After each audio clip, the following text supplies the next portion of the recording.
So, ayun mga friends, hindi muna tayo mag-i-intro, hindi, ibababa ko muna yung hype ko mga friends kasi itong video na to mga friends ay gusto kong ipaalam dun sa kamag-anak ko at sa mga pinsan ko. Sana, hindi ko alam kung maiintindihan nyo ako o hindi. Basta, ang importante na iparating ko sa inyo yung dapat kong sabihin kasi bali, namatayan po kami mga friends. Bali, yung kapatid ng mama ko, namatay. Sa mga kapatid ng mama ko mga friends kasi yung lola ko kasi nag-asawa ng 2 beses. Yung bali yung mga pinsan, may pinsan ako na ibang apelyido din kasi 2 beses nga nag-asawa yung lola ko. So yung kapatid ng mama ko, yung isang side Albarina, tapos yung isang side ay mga Bibas yung apelyido nila. Pero pinsan po talaga, pinsan ko pa rin sila mga friends. Sa pagkakataong ito, bali yung side talaga ni mama mga friends na Albarina yung apelyido. Yung ang pagkakalam ko, ito yung mas nakakatanda to kay mama si Tio Andres. Pumanaw na siya mga friends, siguro sa katandaan na rin. Hindi naman bago hindi yan isang bagong bagay para sa buhay ng tao kasi alam ng lahat na ang tao ay hindi magtatagal. Kumbaga, dito sa mundo, alam natin na meron tayong hangganan. So, isipin na lang natin na nauna sila. Gusto ko lang humingi ng, alam niyo mga friends, gusto ko talagang pumunta ron.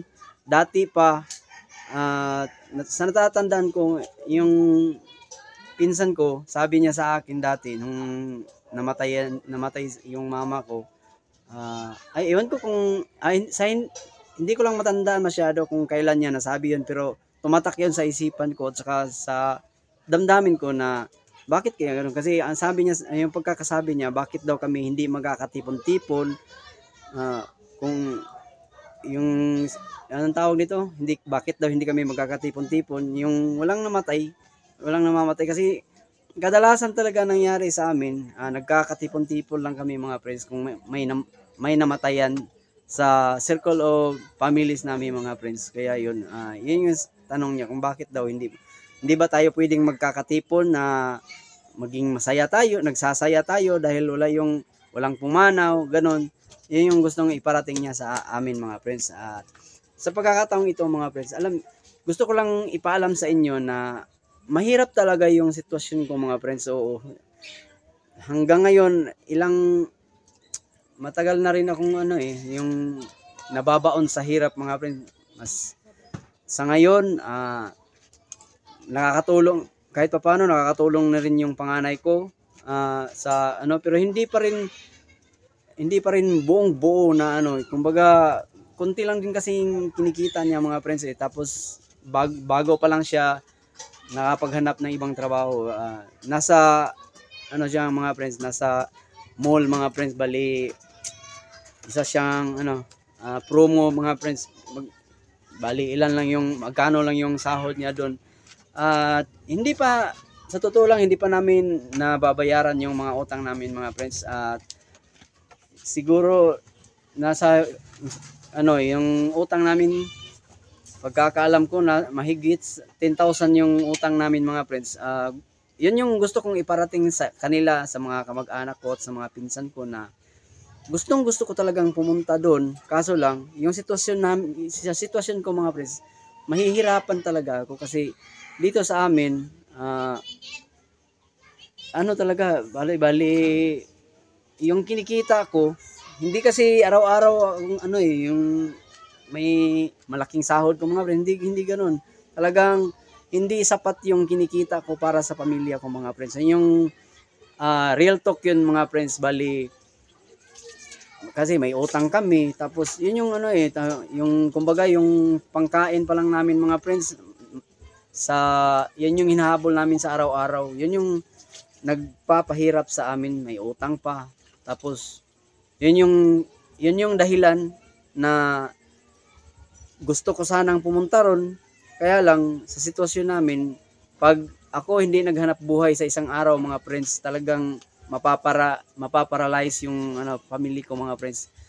Wala kaming kakainin kasi panahon sa ngayon sa pagkakataong ito, bali sa akin pa rin umaasa yung pamilya ko mga friends kasi yung panganay ko hindi pa naman sumasahod yun. Kaya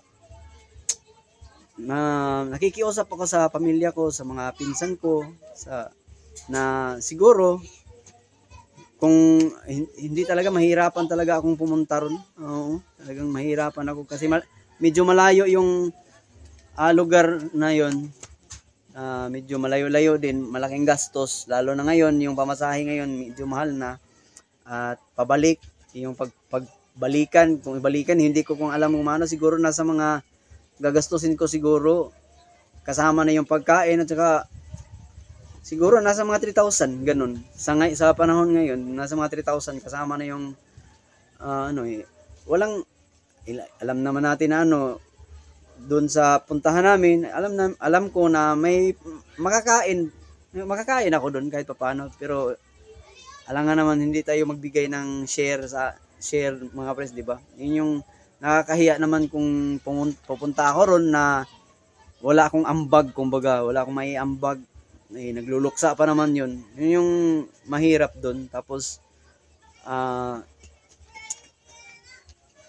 ang sakit talaga, ang sakit lang din pa sa damdamin iisipin na iwan ko kung paano nila tatanggapin, kung maintindihan ba nila ako o hindi. Kasi minsan lang to yung buhay ng tao mga friends, minsan lang yan.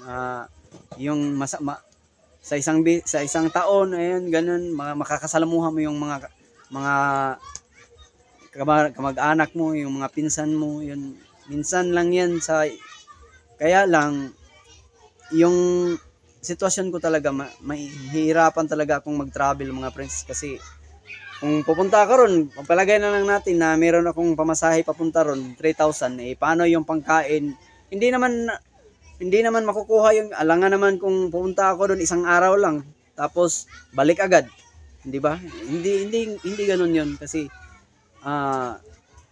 kung makikiramay ka lang din, siguro pagpalagay lang natin 4 hanggang 5 araw ganun, kasi nakaburol yun doon babanggitin ko na lang din sa pamilya ng mga Albarina mga friends, bali kay Manikani, pasensya talaga na siguro mahihirapan talaga siguro, sabihin ko na lang na baka hindi ako makakapunta, at basta nakikiramay lang din ako sa inyo, kay Ate Racy, kay Kuya Robert, ganon, sa mga talagang sa hirap talaga ng buhay, yun yung dahilan na hindi ako makakapunta, basta alam niyo na kung yung dahilan, alam niyo na, dapat alam niyo na rin kung yung dahilan ko para bakit ako hindi makakapunta. May utang na ako, ibaon na ako sa utang. Alam nga naman, ayoko ring mangutang pa para doon sa gagastusin ko at maiwanan dito sa pamilya ko. Ayoko nang kasi ako lang din, at the end of the day, ako lang din mahirap magbabayad niyan sa 10,000 mahigit pa nga lang, hirap na kami. Yung tubo pa nga ron yung binabayaran sa pagkakataong ito, yung tubo yung binabayaran namin, kasi may tubo 5-6 kasi yun kaya mahihirapan talaga akong dagdagan pa para lang ako makakapunta. Basta ang gusto ko lang sabihin sa inyo na nakikiramay ako sa inyo talaga. Kiramay ako sa pamilyang Alperes at saka sa Vivas family. Sana maintindihan nyo ako sa side ko kung hindi man ako makakapunta.